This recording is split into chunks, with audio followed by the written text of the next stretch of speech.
Welcome back to another edition of Shakedown News Live. It's me again. Hello out there in the internet world.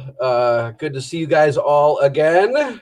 Thanks for tuning in on this Saturday afternoon. And happy Jerry's birthday. Happy birthday, Jerry Garcia. Would have been 78 today. So we got a special show for you today. Last night, if you missed it, I didn't watch a whole lot of streams this week. I was in the middle of a bunch of other stuff. But last night, there was a replay of 78 Egypt Grateful Dead with a really interesting 15-minute behind-the-scenes vacation footage, which is worth the watch. Go up on YouTube and check it out because it's cool stuff. And you get some really cool drums in the middle of that show with the Egyptian drummers. So that is about that. There's a bunch of new stuff up on the website. If you haven't been to Shakedown News lately, go up. I put up a bunch of new releases. Mac McAnally put out a new album this week. Mac McAnally's a longtime guitar player for Jimmy Buffett. He's got a new solo album. I listened to it. It sounds great. It's good stuff. And there's some other stuff from probably some artists you don't know but should check out. So it's all up there on the website. Go check it out. So without further ado, my guests today are, if you live in Southern California and have lived in Southern California for any longer than a short amount of time and are a fan of the Grateful Dead, you've heard of these guys. They've been playing the music of the Grateful Dead since 1987 and are the premier Grateful Dead experience in Southern California, certainly, if not the country, maybe the world. I know they're the longest running, consecutive running Grateful Dead tribute band, or Grateful Dead experience, as they like to say, in the world, having played it without break for so long. They are good stuff. I'm going to bring them in one at a time. First, Craig Marshall. Brad. Hello. Larry. Hello. Nate. And last but not least, Ed Fletcher. Tom Ryan's not here. We're waiting on him. He'll be here, but welcome to the show, guys. Our pleasure. Special Ed, man. Special Ed is here. Can you believe it? We are all socially distanced at our own casa. But we are, first and foremost, we're here to talk about the band because you guys have been doing this for so long. Craig, you started this thing 34 years ago? 33 years ago? 33, I think. 87. 87. We were rehearsing, and then we finally played our first public show in 88. But we figure we started in 87, so that's what we claim. 87. That was the beginning. Yeah, for sure. And it was you're the only original still around. I'm the only guy stupid enough to stay in the band. So this was your baby, and you've told me this story a few times, but basically your idea was the original band wasn't around enough, so you just said, I'm going to start a band so people can hear the Dead. That's exactly right. The Dead did not come to LA too much. They always got harassed by the LAPD, and it just didn't cut it for us. So we decided to start a band for our own amusement. And 33 years later, we're very amused. it's still exciting. Everybody still having a good time. Well, look at these characters I'm surrounded with here. Right. The most recent acquisition would be Brad, right? You're the newest member. I'm the newest guy. He'll always be the new guy. Yeah. He's 6 years old. 6 years ago. But yes, you joined the band 6 years ago. It's 2014, June of 2014. Not that I'm counting, but But so the newest guy has been in the band longer than most bands have been in existence. Correct. I remember Nate's first show, 14 Below, about 17 years ago, something like that. It might have been 2001 or maybe 2002. So 18, 19 years ago now. Yeah. Wow. My That's first awesome. show also was at 14 and below. Oh yeah. When did you join the band, Ed? Probably 12 years ago, 12 13 years ago. I mean, I was. It's been They 12 just years. they just had me sitting in. You know, I'm still not really a part of the band. I'm just kind of sitting in. I've been sitting in the last 12 years. You're the 12-year guest. Yeah. Oh, The boy. 12-year special. Do the Flyers still stay special guest Ed Fletcher? Yes. They will from now on. Special Ed Fletcher. That's awesome. Now we're missing Tom, but Larry and Tom joined right about the same time. About 4 years apart. Oh, was it? Okay. Who was first? Yeah, I joined in around 97. 90. Wow. And That then was your the first year I saw brother. Cubensis. He's an OG. You are. I moved here from Georgia in '97, and so Larry, I probably saw one of your first shows. Well, I used to joke that I saved $10 admission cost by joining the band because I was always going and friends with everybody. There you go. Yeah, I was the same way. Big fan before I joined the band. I had to beg him to let me play with him full time. Yeah, I'm sure you didn't have to beg too hard. Did a few backflips. Yeah. I think my That's what first did show, it was Moose McGillicuddy's first one I saw in Long Beach, or it was like one of those foothill shows you guys used to play. And Moose isn't there anymore, right? It's not. No, it's a different bar now, I think. Yeah. I recall many conversations at shows about the old days of Moose's, and I wasn't here. I wasn't around when they were happening, but stories have been told that people like Chris Robinson and the like have showed up randomly at Moose's. True. Yeah, is that true? Chris Robinson. What's his name on guitar? Warren Haynes. Warren Haynes showed up at Moose's one time. Yes, at Moose's. God, I can't think of dude's name. The guitar player. Warren Haynes. Mark Ford. Mark Ford. Mark Ford. Yeah. Mark Haven't we Ford. played with him before? Wonderful Barry Oakley sat in with you guys before I joined as well. Yeah. The bass player. Mark Ford called me up one time. He said, "Do you mind if I bring a couple friends down?" I said, "Sure, your friends. Your friends are our friends." And it was Alan Woody and Warren Haynes. That's what it So, was. That's right. so of course we put them to work. They played a couple songs. I remember a really That's good cool. I love Warren- Alan Woody. "Born Under a Bad Sign." I remember that song. They That's awesome. played some other stuff, but we did a number of shows with those guys in various configurations. I remember a Sunshine Daydream Festival up in Topanga Canyon Community Center where both Chris and Mark Ford played. Good times. That's awesome. Yeah. Well, you have a story.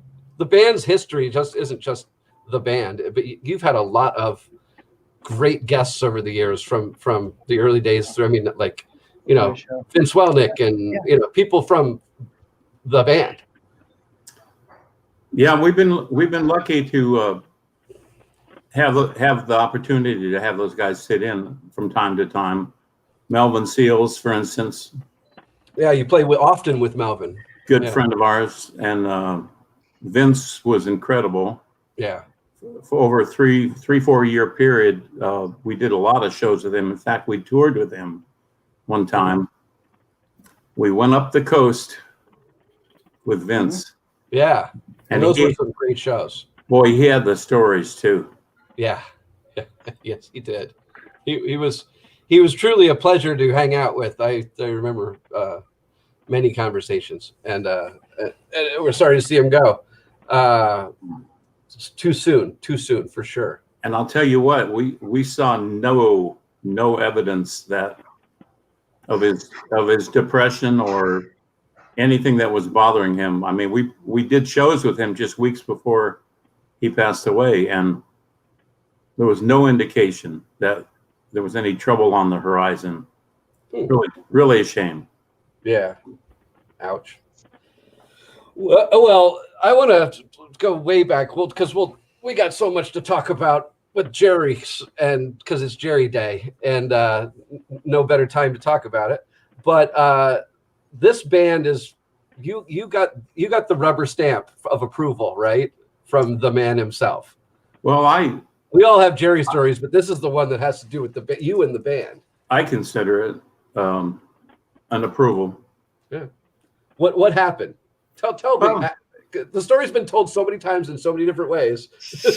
Short story. We're going up to see the Grateful Dead at Autzen Stadium, Eugene, Oregon. Little Feat was opening, and our flight took us to San Francisco for a 2-hour layover. My girlfriend, Barbara, at the time, saw Jerry in the gift shop. She went up and got a hug and an autograph. I thought, nah, I'm not going to bother him, but I said, maybe I'll just say hello and thank him for the music. And I said, so I see you're going up a day early, because we were early. And he said, yeah, otherwise I got to travel with the band. And, who wants that? He laughed. But so I told him I was in Cubensis, and he nodded. He got it. And I said, we play all Grateful Dead music. And then in total mock surprise, he said, oh yeah, so do we. And it was a really, hilarious moment, especially for me, because I didn't know what he would say, and he said the best thing he probably could. But we started talking about effects and stuff, and I got to ask him, how do you feel about us playing your music? And he said, as long as you do a good job of it, go for it. And pretty soon we were all on the airplane to Eugene. And you got the official okay. Yeah, I got nobody, not that they've tried too much. I mean, we were contacted by Intellectual Properties one time and said, hey, we like you guys, but please stop using the Steal Your Face.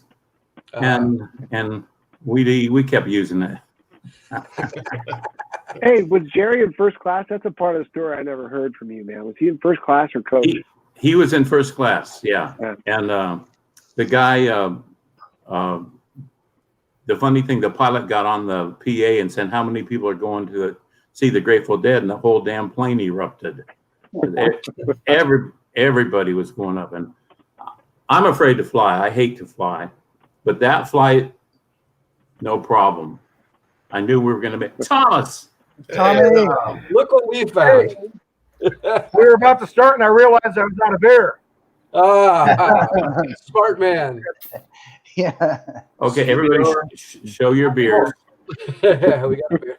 M-Day. Burpee. Bunch of friggin' drunks. I noticed Larry has a Jerry. Welcome to the party, Thomas. Oh, this is awesome. Good to have you. We now have the whole band. All right, can we sing like a barbershop quartet? Well, with the stalls and the delays with the internet, it's so hard for music to happen from different places. Unfortunately, I wish you could, but We can barely do it in one place. Here, we'll just keep bouncing you around. Tom, the thing you missed, everybody told their most embarrassing Cubensis moment story, so it's your turn. You. There's so many of them. Where do I start? Actually, but most of my best embarrassing moments were when I first started, and we actually did a song that was such a train wreck we just stopped and said, "Don't tell anybody about this." It was at the 14 Below. We've only stopped the song, and in the beginning, she said, "Oh my God, sorry about that, people," and moved on to another song. I don't remember what the tune was. You don't remember what song it was? Don't remember the song. It was at 14 Below, and I was new to the band then. And I obviously didn't know the song, or something happened. We just stopped. Sorry about that. Stage Been a fright. couple times where I was singing and I wish we could have just stopped. I've only heard the Dead do that once, The and most Jerry. embarrassing thing is to find out you've been singing a lyric wrong for the last 10 years. Yeah. Yeah, I heard the Dead do it once, and it was. I remember Jerry. I forget what song it was, but Jerry just like starts yelling over the mic. He's like, "Hold on, hold on, hold on! Everything's all fucked up." Yeah, that was that your show? You were there. Were you in the front row at that show? Where I was front that? row. Garcia That was Telluride 87. That was August 16th, 1987. The encore was Touch of Grey and then Broke Down Palace. Palace. He started singing the wrong verse instead of the intro verse. He started singing the "Gonna Leave This Broke Down Palace," and they started singing, and it was all. And just what Brad said, Jerry stopped the tune and he said, "No, this is all fucked up, man." And he said, something about the altitude. Man, we're in the wrong key. It's the altitude, man. It's the So only they went time. back and started it over. And then they started it over and played it slightly better. Slightly, just a little bit. I mean, I've heard him fuck stuff up before, you know, and like flip the beat around and everything, but I've never heard him train wreck like that where they just stop, you know. Right. It's classic. I Classic. can't say I remember any time that ever happened to me. There was another one too. It happened at my very last show. Same thing. Broke Down Palace, Denver, Colorado, December 1st, 1994. Last show I ever saw. Good memory. He messed it up and he had to restart it. So I think I might be the problem, actually. Broke Down Palace. Every time he sees you in the front row. Every time he sees me, we got to start this shit. The again. Nate kicks in. That guy. There he is, down there. Nate, I know you got some good Jerry stories. Not of Jerry fucking up the lyrics, but from when you were a child, right? You got some good ones. Yeah, I did get to. I got to meet him just a few days before that Broke Down Palace restart from '87. I was backstage and got to hang out with him a little bit. Good thing you got to meet him before he screwed up Broke Town, and you didn't. First encounter was, "Hey man, why'd you screw up Broke Town last night?" Right? Tell him how old you were, though. Yeah, you were. I was 9 years and 8 months. Just barely out of his Oshkosh bagosh. Still had milk on my breath. 9 years. Jerry took you backstage or sat down next to you on the couch. Yeah, so we'd been backstage for a good portion of the show and said hi to Brent during drums, and he quickly ran off to go on to play space. And we had meandered around back beyond the stage a little bit. Once we got comfortable, we got a little shot of confidence once Brent actually said something to us. Right. So we went over to the other side of the stage on Phil's side, and we were standing kind of between his amp and where the monitor board was. And so Phil's huge speakers were like just to the left of me, and then they started the other one. And once Phil came in, I was pretty confident we were going to fly into outer space. Kind of what it felt like. Being 2 feet from his amp when he dropped the other one bomb at Red Rocks. So we got launched into outer space and eventually came back and landed. We landed right next to Jerry's amp during the encore, which was Quinn the Eskimo. And I had studied their on and off patterns like any normal 9-year-old had. And knew he was going to walk off the stage at that particular location. So there I was, armed with a ballpoint pen and a postcard.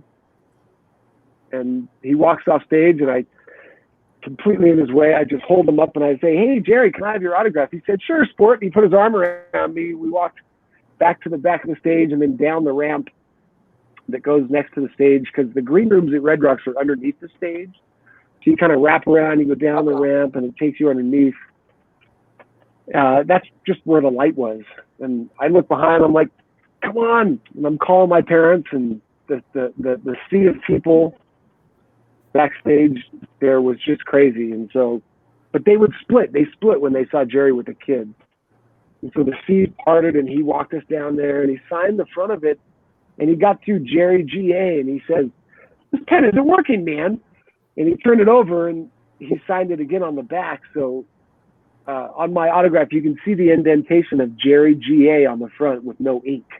Which is kind of funny. But you can also see dried watermarks from him sweating and spitting, having just gotten off of the stage on a hot summer night. So, well, if we ever get around to cloning, that was that. Got the DNA. Yeah, you got the Jerry DNA, man. I've got the DNA.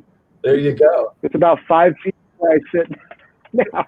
We keep it in here, right in here. Cloning it. You keep it in there. That's awesome. That's a great story.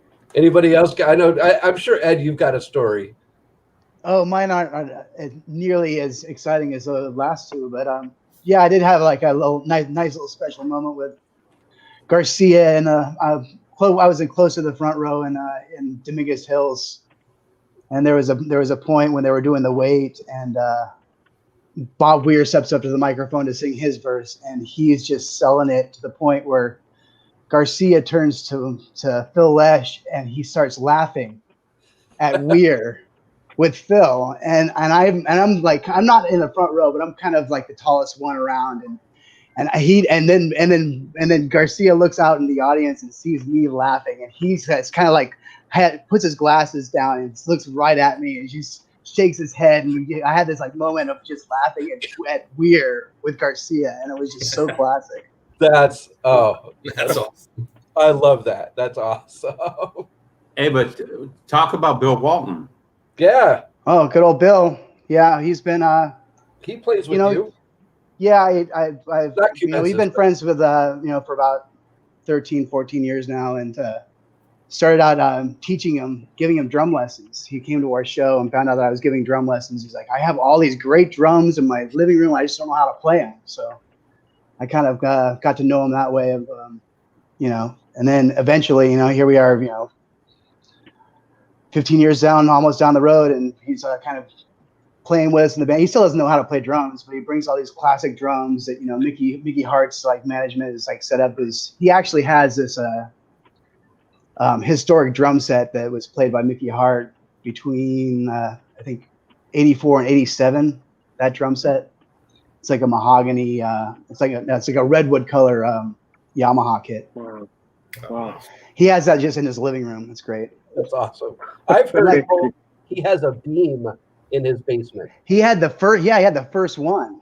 Mickey only had. Now he's got a brand new one, but for a while, he had like the first. Mickey only had like there was only 2 in existence, and the first one was made for that that when they got the they did the soundtrack for what was that Rhythm Devil soundtrack they did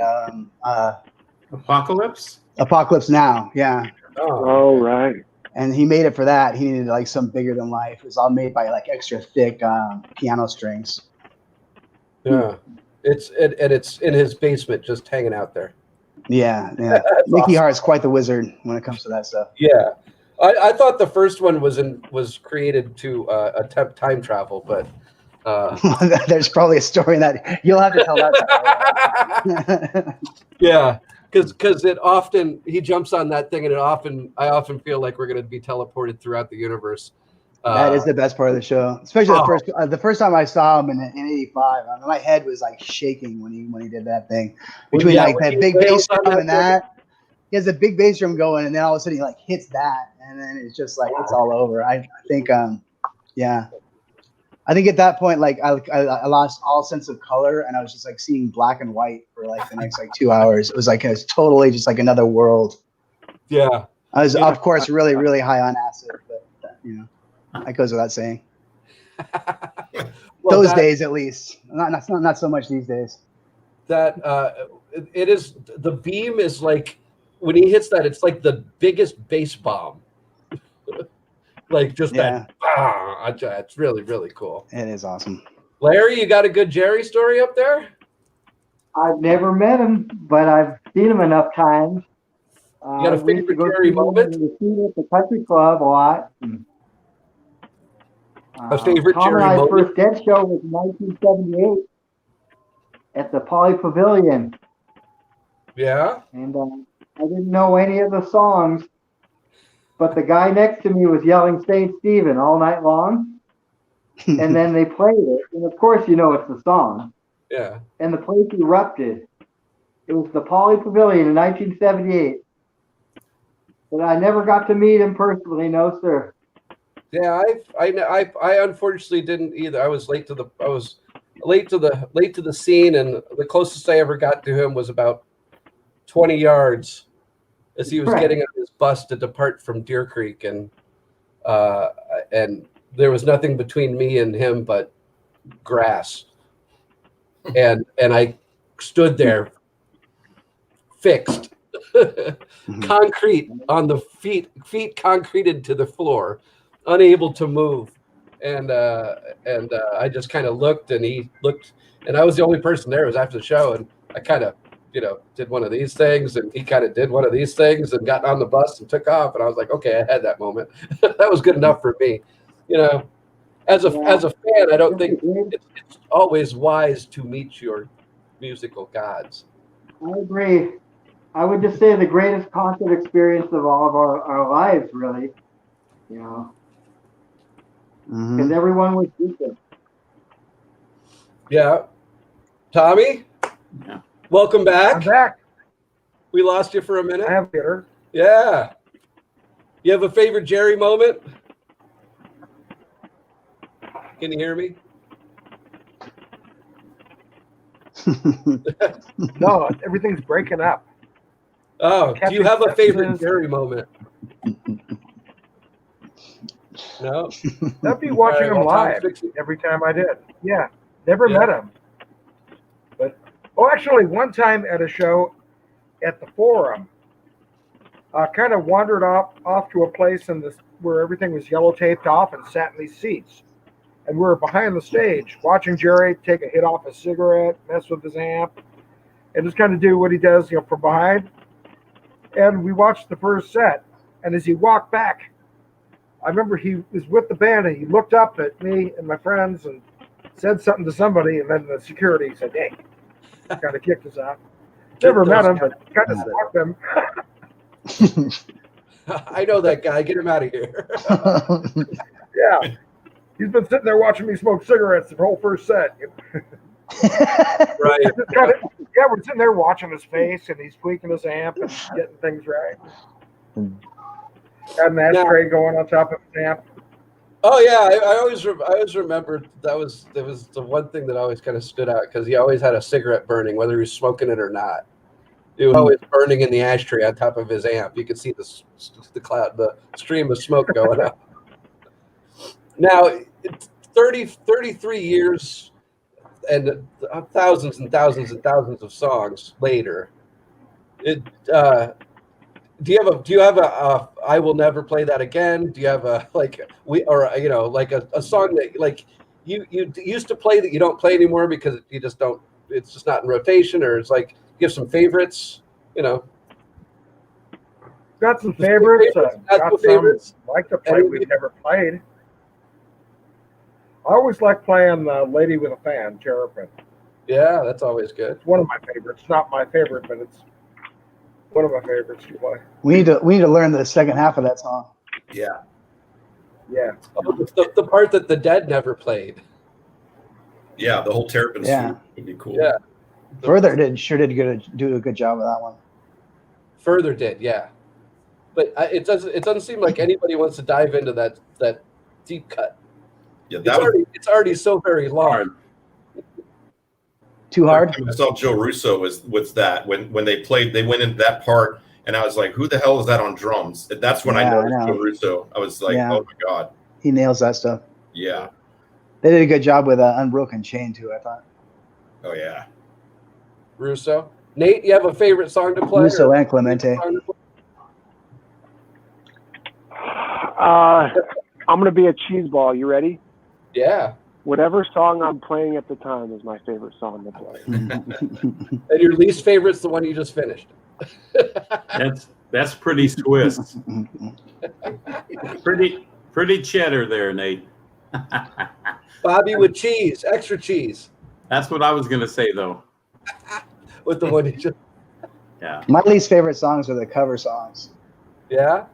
Yeah. A Like lot of the weird covers I could stand to never have to play again. The El Pasos and the El Paso especially, and God, what was that one that I always got like every show? Walking Blues.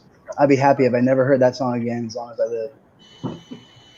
Well, how about Ico? Ico's all right. That was a Garcia song at least. That's a standard. The kids like that one. That's not my favorite. Yeah. Right. I like the Dylan. I like when they did the Dylan tunes too. Oh, okay, good. Getting way into those Dylan tunes.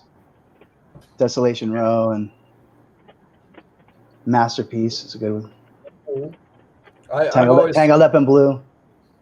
Yeah. Okay. Always happy when the Dylan comes around on the. Well, like back, I remember back when I was going in the late 80s, early 90s, there was the Dylan slot, which was like third or fourth. Like you always get a Dylan's. You get that one right there. It was that. What the fuck was the name of that song? Queen Jane. Memphis Blues again. Queen Jane or Memphis Blues. Yeah, third song. Yeah, it was certainly a you knew you were gonna get it. So, and it was almost always like it wasn't always the same Dylan tune, but it was always in that slot, right? That third, fourth, or fifth song of the first set. You always got like get it out of the way so we can get on with the good stuff. But I like it.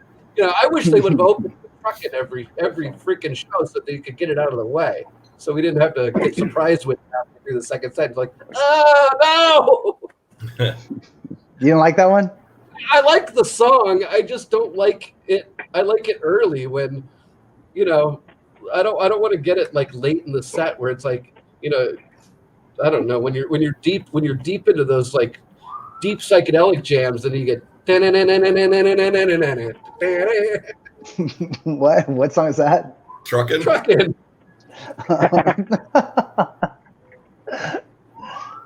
Yeah, Truckin'. Yeah. Hey, just work on your rendition of Truckin' next time, all right? Yeah. I never played it. I must admit I don't. Yeah, never learned it because I never wanted to hear it that bad. But Brad, do you have a favorite or not so favorite?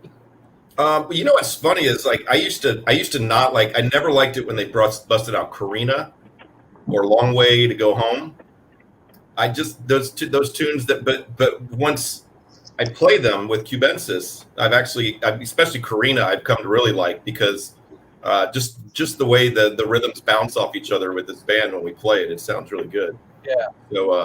So that's a weird one. Yeah, that's one that I used to not like. That would be like my go to the bathroom, go get a beer. You know, Karina comes out, I'm gonna go walk around for a little while. Run. Yeah. And Tommy sings "Long Way to Go Home," right? On with Cubensis, right, Tom? Yes. Yeah. That's always that's not a bathroom song when you guys play it for me, for sure. Hey, look who just arrived. Welcome to the. Hey, Hugo. Hey, buddy. Long time Cubensis manager.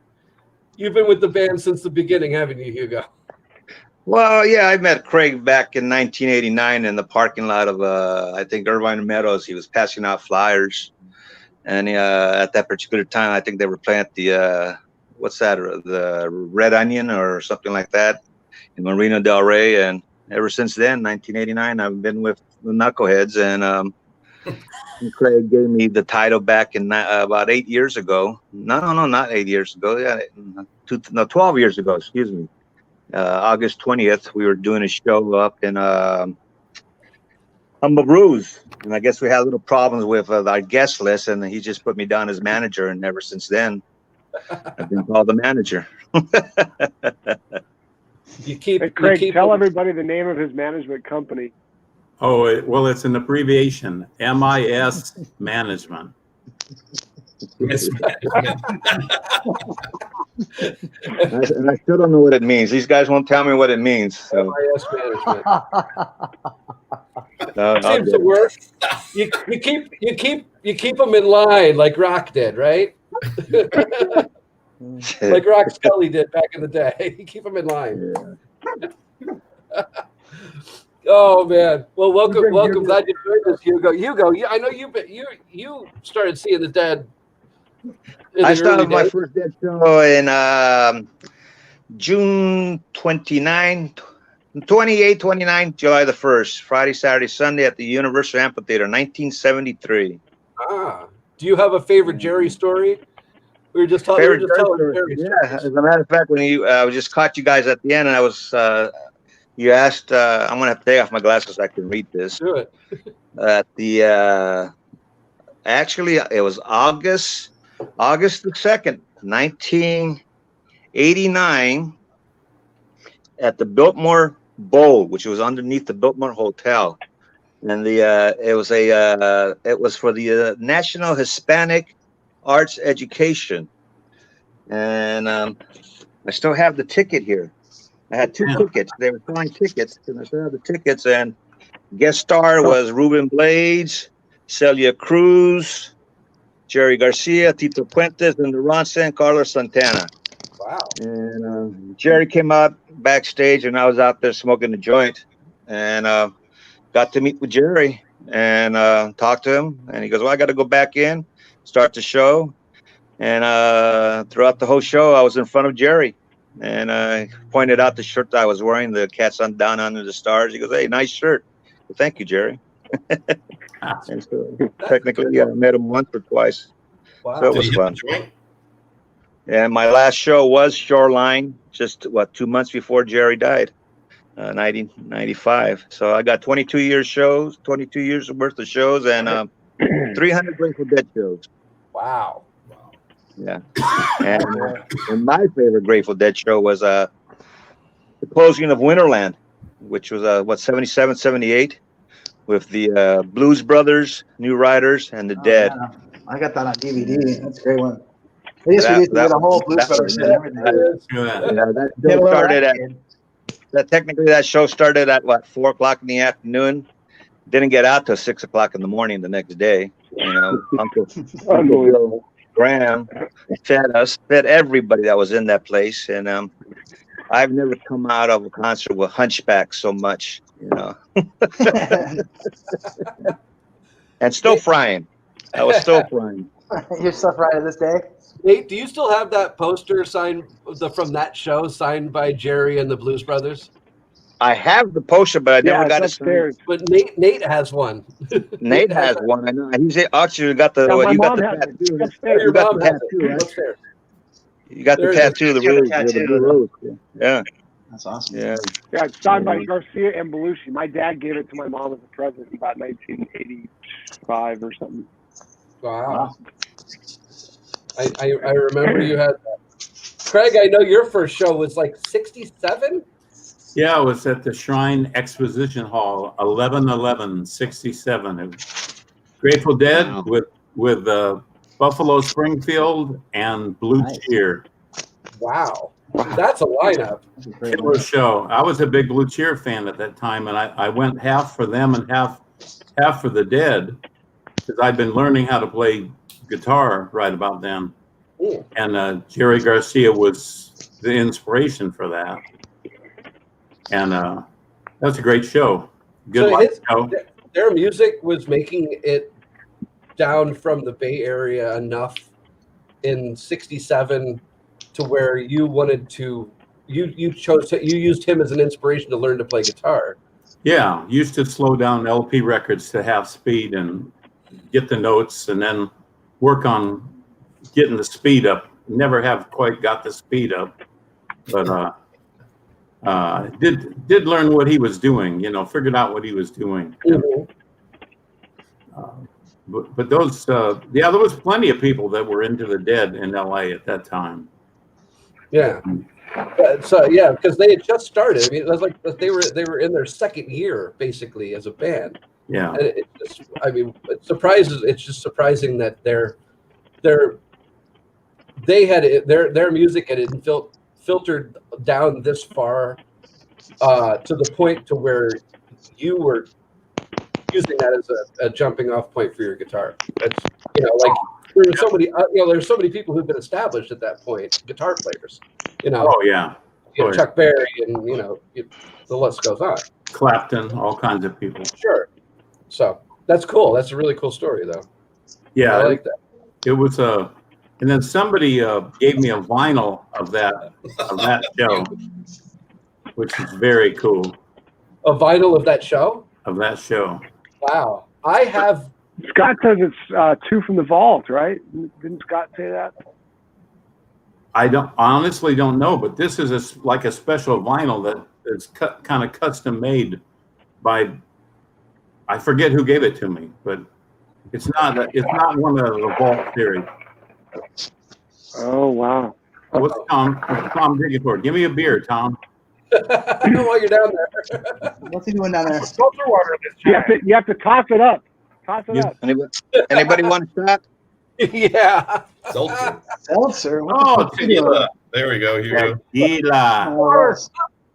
How did Hello, the captain. How did I know that you would reach this point? You think I look so tantalizing. Oh my God, that's fantastic! This is how it should be. Hey, you know somebody who is also in the orbit of Jerry very closely is Big Steve Parrish. Yeah. And he gave us a big shout out on his show on Thursday night, which was I thought was really nice. He said we were doing this thing that we're doing tonight, this concert for Jerry at 7:00 tonight. And he promoted it. That's awesome. Yeah, he promoted it and called us good friends. Greg, here's the answer to your question. What was my question? Who gave you the album? Darren. Oh, I see Darren chiming in there. Yeah. God bless you, girl. Thank you. Darren has been very, very generous as our artist for years. Hi, Darren. Yeah, bless your heart. She does some of the greatest artwork for you guys and among others. She did the one right behind me here. Yeah. Let's see, I moved to the wrong angle. Oh yeah. There you go. Yeah. Oh wow. Yeah. And the poster for tonight's show as well, which is brilliant. I don't know if you guys will be available with T-shirts. Love you too, Darren. Oh, thanks, baby. Yeah. Ooh. I don't think we could have done it without you. So we thank you. She does amazing work and has done for many, many years. It's beautiful. And I wish I had pulled it up, and there's a T-shirt. If you go on the Cubensis Facebook page, I think it's there. The Miss You Jerry with Jerry and sitting on the moon looking at the sun. You know the T-shirt. You know what I'm talking about? Yeah. Yeah. I saw that's available for sale. I think she sold that one to Electric Blue. I think it's available on their website. It is. Liquid Blue. Liquid Blue. Thank you. Liquid Blue. Electric Blue. Oh, there's a Electric Blue is the band. I'm having a beer overflow problem. Uh-oh. It's not a problem.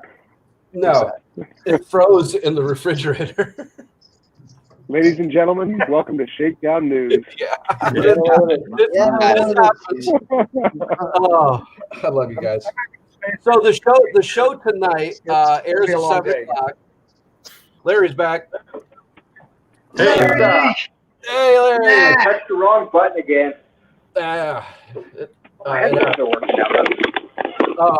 We keep rotating around the screen, man. I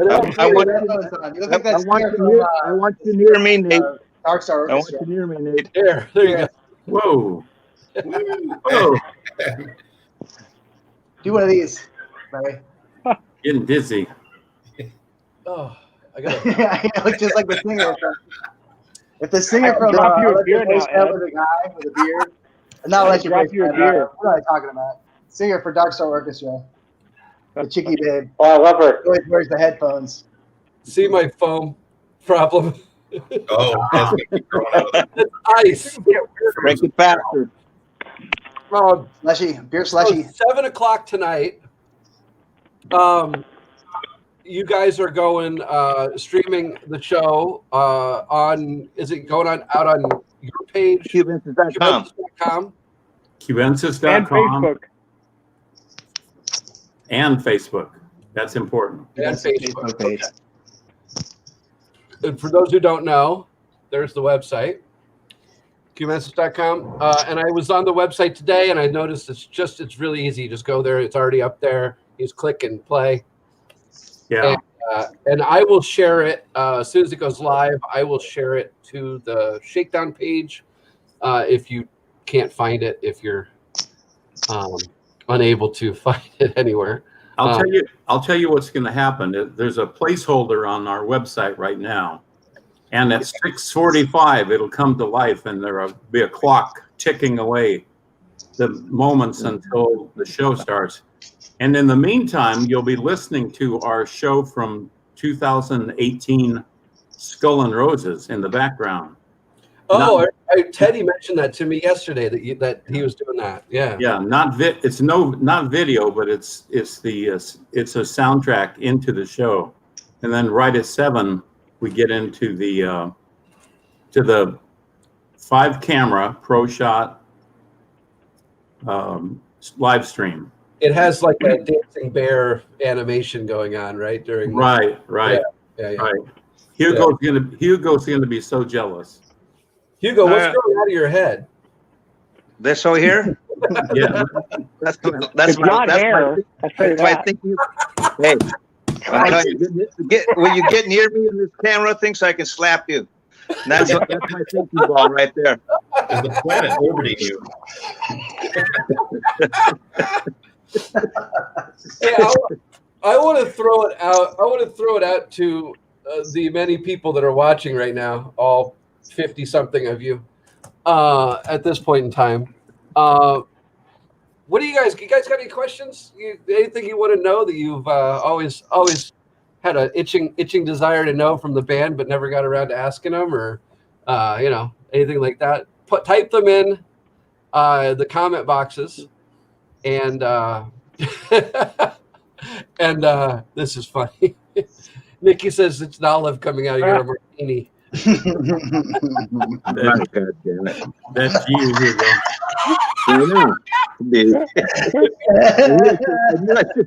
Come on, this goddamn thing. Yeah. Patty, I got a question. Please type them in the comments, and we'll throw it out to the band. How many of you are not wearing pants? I don't think any of us are wearing pants. I'm wearing shorts. I'm definitely in my underwear, at least. Yeah.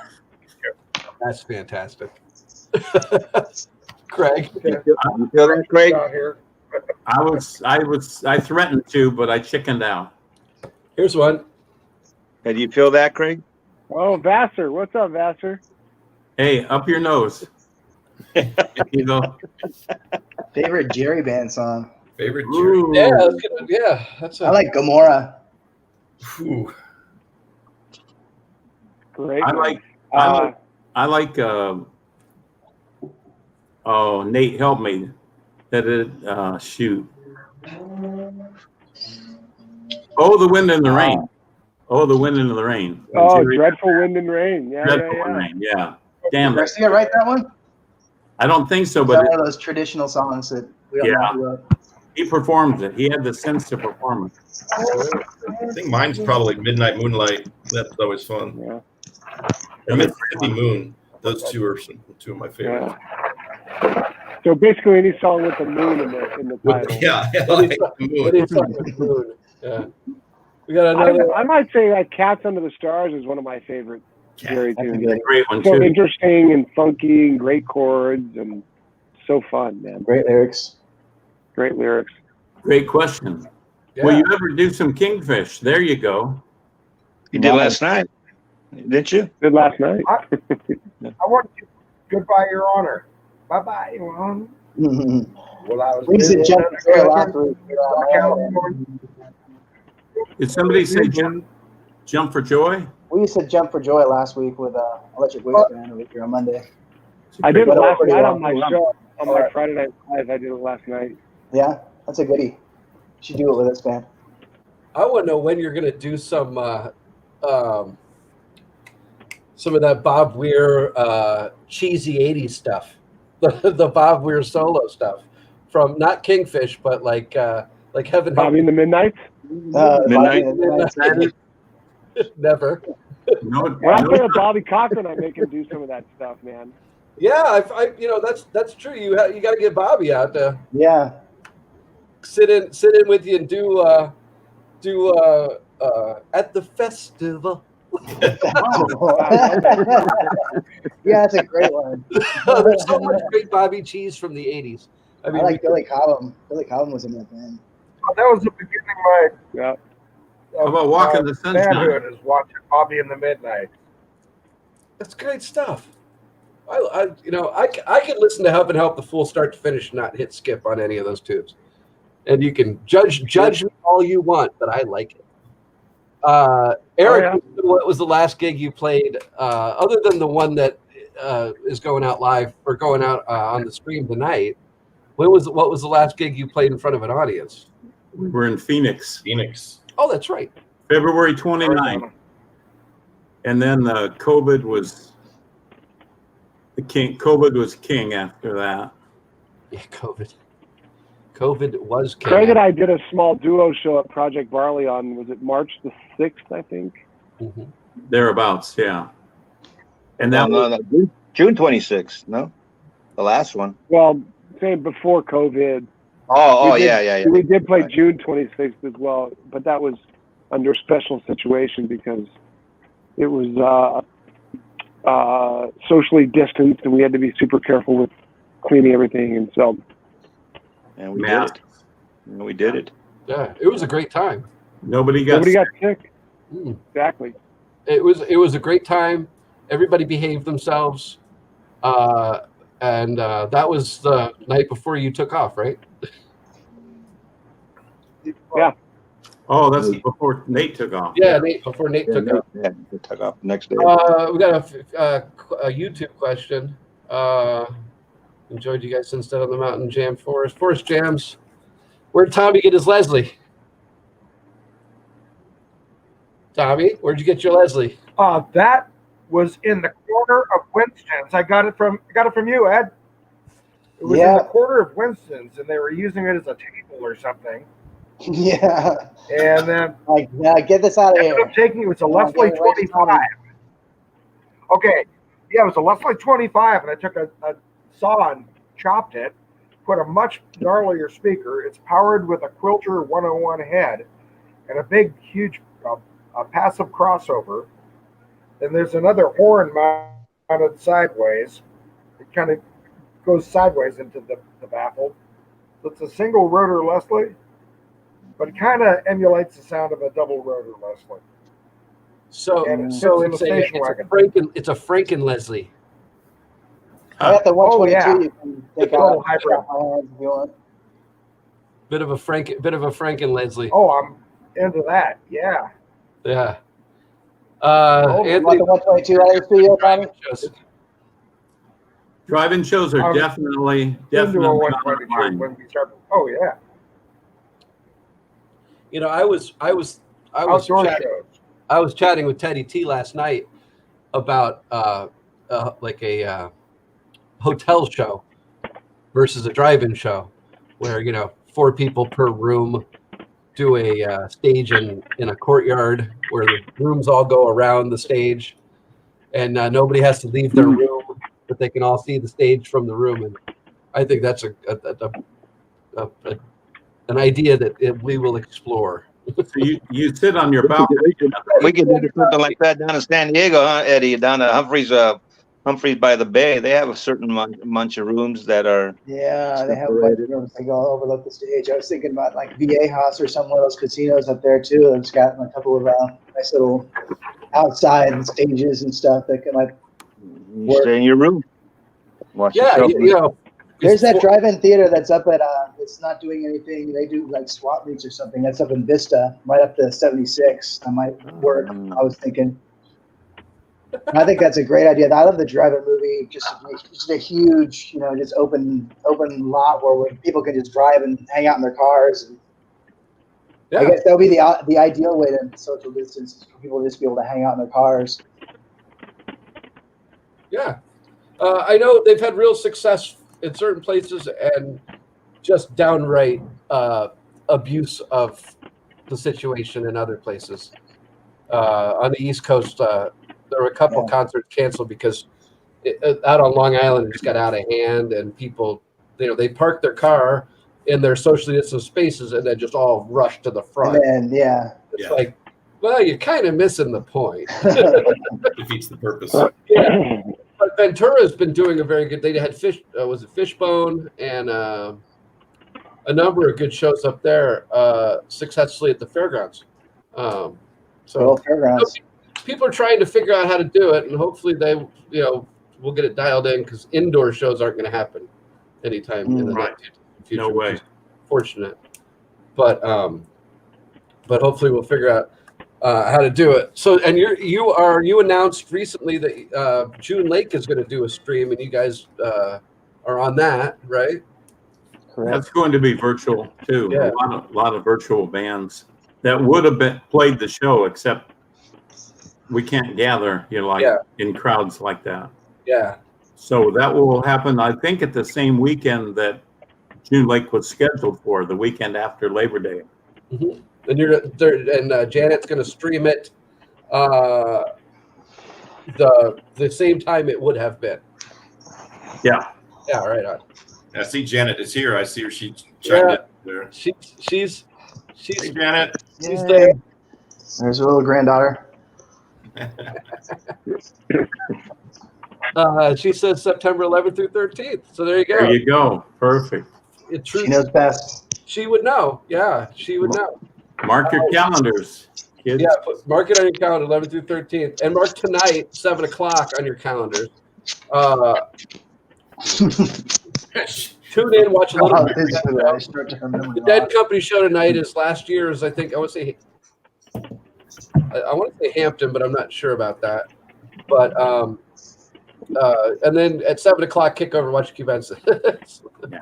What do we have to look forward to tonight? Anything special? Pretty straightforward show. I know it's the first time you guys got back together for months. 5 months. Was it tough? Was it easy to roll right back into it? It wasn't as tough at least as I thought it would be. Would you say, Craig? It was just like falling off a bike. Yeah. It's like Never forget how. Just like falling off a bike. I think the boys played like, there nothing had happened. Yeah. that was the first time I picked up a drumstick since March. Oh, really? Yeah, it's been what's that? 5 months since I played drums. So it was really good to get back behind the kit and with these guys. But yeah, it's like falling off a bike. I played so many solo shows since the lockdown that it was a thrill for me just to hear and to interact with other musicians again, something that I haven't been able to do very much lately. So for me, that was a highlight, literally just being in the same room as another musician and interacting. Nice. Could have been anybody. You guys were all right. It could have been anybody. Could have been a couple of months. You guys sounded all good. I put a 3-minute version of sound check of Uncle John's band up on Instagram just about a couple hours ago, and pretty good. That's looks on pretty good. Your YouTube or your Instagram or the Cubensis? Yeah, my Instagram. Hugo P. Arias, Instagram. Yeah. Oh, that's not how I pronounce it. Hope. Yeah, you're right. This is. I thought it was like airy ass or something like that. It's been pronounced like that too. Arias, Arias, hair ass, That airy ass. Area. Get that airy ass out of here. So this is the longest you haven't played together? Yeah, 5 months. Wow. It's been torture. I was gonna say, from 87 through now, you have been pretty consistent of not stopping. Virtually every weekend we've had a show. Yeah. You could count on one hand, the weekends the weeks we didn't have a show somewhere, either an acoustic show or something at St. Rock, on a Thursday. But we've done over 4,000 shows. Well, definitely over 4,000. Wow. Yeah. Think of how many shots that is. It's a lot of shots, a lot of alcohol. Whoa! What a head rush! Oh Man. Quite a few. Well, they won't have to use any formaldehyde on me. You're already embalmed. I'm involved. Pickled. I know you're a tequila guy. You like the tequila. Love my tequila. And so does. I'm in good company with Hugo and Janet. Yeah. And Mr. Fletcher also. Mr. Ed. Mr. Ed, Special Ed. Yeah. Nate Brad are whiskey guys. I know that. Yeah, I like bourbon or whiskey, And we'll do that too. Sure. and I'll do tequila as well. When given the I'll choice, take the bourbon. I might fall on my ass, but I'll drink some. You might fall on your ass. Yeah. Yeah. It's an after the show or step break at least. No gin. Yeah. Gin. Only if it's mixed. Yeah, gin turns me into an instant asshole, actually. Yeah. Instant asshole? Yeah. No, I have to agree. Tequila with makes me you. happy, I think. Gin gets me wasted for Nice some and reason. happy. Gin, I'm like just an evil person. Wow. Evil person. I haven't touched gin in a long time. Nate, what happens when you drink tequila? His clothes fall off. Blotchy. It's not good. It's not good. It's not good. Martin, I can answer that. It was recorded at. Oh, did I lose you? Wait! Don't tell him. I think it's a secret. It is. No, you can tell him. Don't tell anybody. But where it was recorded? Don't tell him we were at DJE. No. No. Was it Burbank? I think you just did. Go ahead. What were you saying, Billy? Oh, the question was where was tonight's show recorded? Yes, I know. Cool. I was just trying to keep it a mystery, but let them know. The third crater from the left on the surface of the moon. Nice. On the dark side. On the dark side. Just this side of the dark side. Like dark side adjacent. We did distance. The crew, and Nate's down in the corner now. You're getting closer, dude. You're getting closer. It booted me off for some reason. I had to rejoin the thing. I don't know what happened. Oh, okay. Sorry. So it wasn't me. I didn't kick you off. We were at DJE's studio. Maybe there was some tequila on the computer. Your computer's drunk. Whoa. Martin, to answer your question, DJE, Craig, and you would also want to know where you're able to properly distance. That was a big stage. yeah, Big. the whole place was big. It's it's like a 10,000 square foot warehouse, and the stage was a good probably 30 by 20. You guys had plenty of room. Most of the technicians were in different rooms from us, and we were a good 6 feet from each other. There was a time or two when I went over and challenged Nate to a guitar duel, and I said, "What?" I thought later, "What the hell was I thinking?" But we should have kept our distance. But so far, we all did. We all did, which was a good thing. and the crew and everybody were all in masks the whole time. So we just removed ours for the show itself. But, 6 feet or wear a mask. yeah. Right. That seems to be the standing rule. Or both. And even with food, they were very careful about making sure we didn't have to share serving utensils and condiments and things like that. It was all very well thought out. and safe. And I personally didn't feel at risk for one single moment, and I would assume that everyone else felt pretty much the same. We felt really comfortable. Yeah, and those guys are doing great things over there. They really have it dialed in. You know, they have a great sized room. They got all the productions in a different room. They got an outside. They really do a wonderful job. Teddy and the boys are killing it. Yeah, big props to them. Yeah.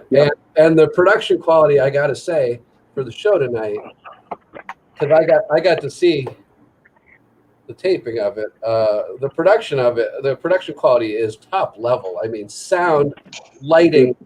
Oh, good. It is pretty amazing over there. It's like you're at a concert. And it is. Turn it up. Turn it up. Put it on your good speakers and turn it up. Yeah. And that's You'll 7 probably p.m. night. You'll probably get my raw recording from my the shows that I recorded there as well later on. Oh, right on. They came out all right, but I was having problems with the focusing. But other than that, pretty much the show came out pretty good behind the cameras as well. Well, you've got a page, right, Hugo? You've got a page. I got a page. You have a YouTube page. Yeah. Oh yeah, YouTube page. You can go to Cubensis video by Hugo Arias, or you can go to Nate and Craig shows as well by Hugo Arias. You can see all the shows there. And I just recently found some more footages that Johnny Murchison had downloaded for me, but they're under his name, but they're under numbers. And then as well as Eb Eskew, he did some downloading for me as well. So he can. All three of us have stuff on Cubensis. So there's a ton of great old Cubensis shows on Grunzy's channel too. Yeah. Oh yeah. Grunzy always does good work. To the Grunzy channel. He's been recording you guys for many moons, and there's some full complete shows up there. I've also got videos from when we had Cece on the band, and I still haven't put that up. I've got a whole box. I'm looking over here right now of nothing but shows with Cece on there. One day I'll put them up. You know. Yeah. We'll see. CC did a good job with that. Tibor is Grunzy, guys. What's that? There's people saying, "What about Tibor?" I said, "Tibor is Grunzy. It's the Grunzy channel, but that's Tibor. Tibor Grunsfeld." Eric wants to know if the show's going to be available after the fact to watch. How long will it sit on your website, or will it be? You guys going to upload it to YouTube eventually, or? Well, it's going to sit on the website as long as nothing else comes along. So we're going to leave it up there. So yeah, you'll be able to watch it at Cubensis.com at your leisure. And it'll be archived on our Facebook page as well, because we'll air it there, which means it'll just stay as a post on that page. It doesn't go away. Yeah. And if you want to see it raw, well, my video, you can go See what raw? If you want to see Hugo raw, me raw. Oh man! The no pants version. That's the no pants version. nobody wants to see that. You bet the video by Hugo Arias. You can watch it. I'll put my versions up as well. Cubensis Sans Pants by Hugo Arias. Yeah.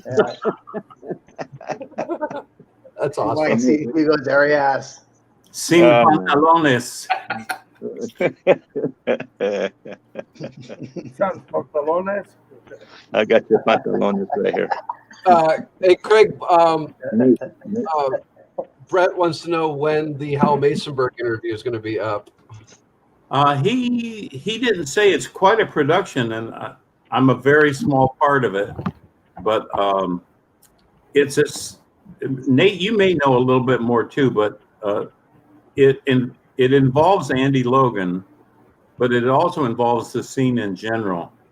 So they've still got a lot of footage to create, but they wanted to hear the Jerry story, so I recounted that Jerry story, and there was some other questions that I mumbled something. some nonsense about. For those who don't know, Andy Logan is the guy who bought the alligator guitar, Jerry's alligator guitar, right, Nate? Yep, he sure is. And Among that's just other- one piece of the fantastic collection he's got. He's got either replicas or versions of guitars that either Jerry or Bobby played throughout the entire history of the band. And he's so generous with them because he brings them and lets professional musicians play them on stage. He's a good musician himself, but he usually just jams with his buddies at his house. So being a guitar collector is kind of an interesting situation to be in due to the fact that guitars are meant to be played. So Andy's kind of the perfect steward for instruments like this, because not only does he play them, but he also brings them out and has professionals play them on stage as well. And so he was able to pick up the alligator guitar that Jerry owned in the early 70s. But he's got it now, and they restored it to its working condition, the way that Jerry left it, the way that he had it at the end there of his career. It was just sitting in his wife's closet, and it went up for auction last year. So, and he bought that and that Martin guitar, that D28 that he played. We're pretty confident he played that guitar on American Beauty. So Andy has that acoustic guitar as well. It's the one you see him playing in Festival Express, if you saw that documentary. So he's got that as well. He's also built some rigs that were that replicate some of the rigs that Bobby and, correct me if I'm wrong, Jerry used. I haven't seen the Jerry rig, but I saw the Bobby rig. He's got multiple rigs. Nate played through it up north. Awesome. That brings a whole new definition to Jerry rig. Yeah. Hey, everyone's favorite sign language interpreter has a question for you guys. Hope. Hope. All right. I hope. I hope. What's the one thing we haven't talked about that you'd like to get in before we have to go away? Anything? Well, I think we've talked about a lot. Nate's actually a woman. You don't have to go away. We don't have to go away. We can go as long as you want. I've run this show over by 15 minutes before. That is not a problem. If there's something you really want to dive into. Well, we miss you guys, man. We got to see each other last week at this taping, but all those you who are watching right now, man, we miss you guys. It's just not possible to do this without the support and the friendship and the community of all the fans that we've got. So I think that would be the first thing I want to say to everybody who's watching. Miss you. Yeah, stay safe. So when we put this genie back in the bottle, we can all be together again. Yep. And when we do, everybody wear a name tag, because I've forgotten everybody's name. For Ego's sake. Well, it has been a lot of fun. Hour and 15 minutes. Larry, I told you it would just fly by. An hour and 15 minutes just flies by, and it's so parting is such sweet sorrow. I hate when the hour and 15 minutes goes by and I got to say goodbye because we're having so much fun talking. I want to. I know a couple of us are enjoying this, but I want to thank the guys at Project Barley again. Yes. They are a wonderful sponsor of this show. They Thank my crew out here at Carl Strauss. supply me with beer. And, I gotta go get more because I'm drinking Coors now. I drank my last Project Barley last night. Also, make sure to check out what we're doing virtually. I know Nate's always got his show on Fridays. Yeah, what do you got coming up? We got the Days Between. We're in the Days Between Garcia, between the first and the ninth. So I'm assuming your show is going to have a lot to do with just Garcia band tunes or Jerry Garcia tunes, Nate, on Friday. You know what? So Friday will be a normal Friday Night Live, 6 p.m. on Music Never Stops page. And then Sunday the 9th, on that Busking Down the House page, I don't know if you guys have seen any posts from them, but they're going to host me on their page from 4 to 6 p.m. It's going to be a 2-hour show, all requests, all Jerry. All Jerry requests. So I'll take Yeah, requests. nice. Jerry Garcia songs, whether it's Jerry Garcia bands, anything that Jerry wrote is fair game. And that'll be August 9th, 4 to 6 p.m. Nice. And I got my show. I do with those other boys down here on Sunday afternoons. You have 12 to 2. That's at noon, right? Huh? tomorrow, Yeah, tomorrow. and then Tomorrow will Monday. be all Garcia tunes. And At then 12 Monday noon? you're doing you do the Electric Waistband live from Electric West. Waistband, Winston. all requests, from Monday night. Winston's lets us in the door, and they let us do a live stream on Monday nights, which is always fun. We had Tommy down a few weeks ago. That was nice. Yeah, I saw that that. was Great. That was. And I know Tommy, you were going to start doing some streaming here pretty soon, right? Tommy, you did a couple weeks ago. You did that one we're do- Grand Knack tune. It was like an hour long. That was so great. I don't know. You need to do more of that stuff. Yeah, for about 6 beers. Tommy and a synthesizer. That's pretty much all you need. Nothing to know. Yeah, right. It's great. Excellent. Well, thank you guys. We can't wait to see you all Billy. live again. Billy, before we go, Thank you, Billy. Yeah. heartfelt condolences for Sandy Cohen, Sandy, we love you. who we lost. Yeah. Yeah. Long time fan, Thanks a lot to all our family. heart transplant recipient, and all around great guy. My gosh, I can't even believe how many shows he's made when he was he was sick and he was still making all those shows. Amazing. He really loved us. He has such a great family. He did.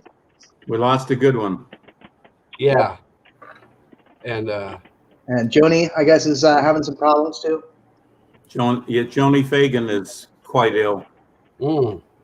So, yes, our hearts go out to her too. well, yeah. Rest in peace, Sandy, and prayers, and I know it doesn't mean much, but good love and going out to all those who are ailing right now. And on that note, tune in at 7:00 tonight to Cubensis.com, Cubensis Facebook page. What are you doing? To see the show. It's a full show. It's 3 hours, right? 2.5. It's a long one. It may not be 2 hours, but it's a long show. Yeah. So you'll get a full show tonight, 7:00 on Cubensis.com. And let me throw that up for you one more time in case you can't understand me. It's not clickable, but Cubensis.com or the Facebook page Cubensis, and I'll put it up on Shakedown Facebook as well when it goes live. For those of you who have never been here before, I do this every Saturday from 3:30 to 4:45. I have different people every week, and it's a lot of fun. It doesn't always involve this much insanity, but it's always a lot of fun. Yeah, same kids. Hey, Billy, bravo to you. That was well done. Thank you. It's always a lot of fun. This is normal. Archives of the show on YouTube and the shakedownnews.com website. I've got the Alex Jordan interview and many others. So Alex has played with you guys. And that's it. So thank you. And I will be back. Thank you, Billy. Thanks, Billy. Next week, same bat channel. Thank you, I Billy. will see you all then. And